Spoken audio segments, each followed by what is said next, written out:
Praise be Jesus Christ. Before my conversion as a teenager, I was pretty indifferent on the whole pro-life, pro-choice issue. It didn't really matter to me.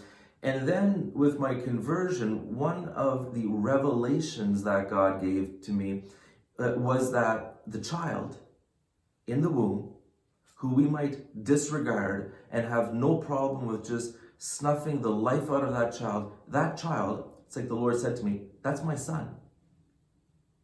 That's my daughter.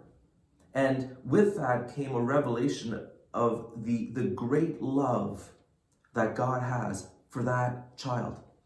And I can't describe to you the wonderful, amazing, burning love that God the Father has for every one of his children. And we have no business taking the life of one of his children. And so with that, obviously, I became very pro-life.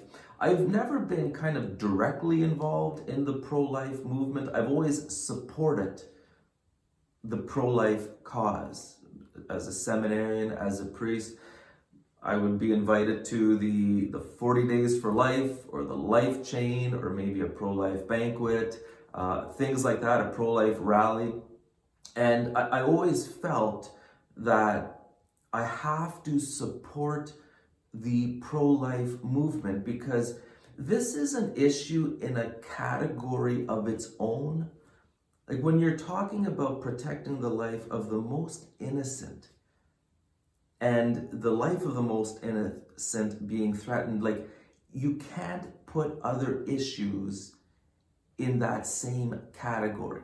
That's why they call it the preeminent issue. And this has always been clear to me. And so for me, it's a non-negotiable. I have to support the pro-life movement. I believe every single person today will have to answer for the fact that the most innocent were killed under our watch. And the Lord will ask us, what did you do about this? My experience working with pro-lifers is, to me, I feel like I'm with the holiest people on the face of the earth because they're not just talking the talk, they're walking the walk. You know, they're fools for Christ. I mean, if you've ever been to a Life Chain or 40 Days for Life, it's kind of embarrassing. Here you are standing with your little sign, and people sometimes are hurling insults and giving you the one finger salute and things like that. And, you know, sometimes you even feel a little afraid. You don't know, well, is someone going to give me a hard time? And when I'm with these pro-lifers, I'm just in awe at how they don't care about what the world thinks about them. They just want to stand up for the most innocent. And I've always found that at these rallies or prayer services or vigils or whatever, the pro-lifers are always so meek and humble. You know, they're not hurling mean insults or things like that. It's extremely rare, in my experience, to meet a pro-lifer who isn't living the Beatitudes in an exceptional way. Now, I know in every group you're gonna get a nutcase.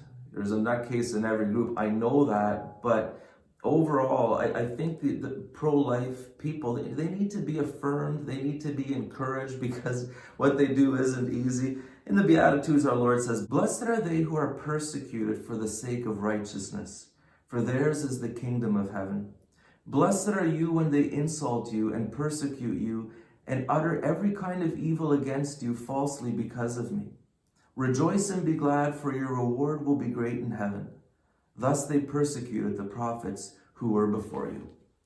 Viva Cristo Rey.